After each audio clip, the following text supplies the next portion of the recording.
buat jamu ya guys, bahannya sederhana sekali. Ada kunyit, jahe, dan kunyit ini untuk bantu dan cilok. Nanti kita tuang, dia akan berubah warna.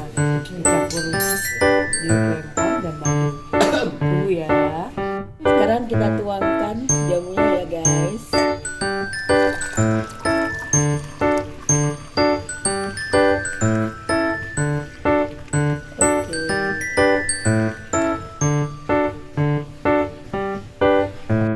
Sekarang kita berikan jeruk lemon secukupnya sesuai selera ya guys.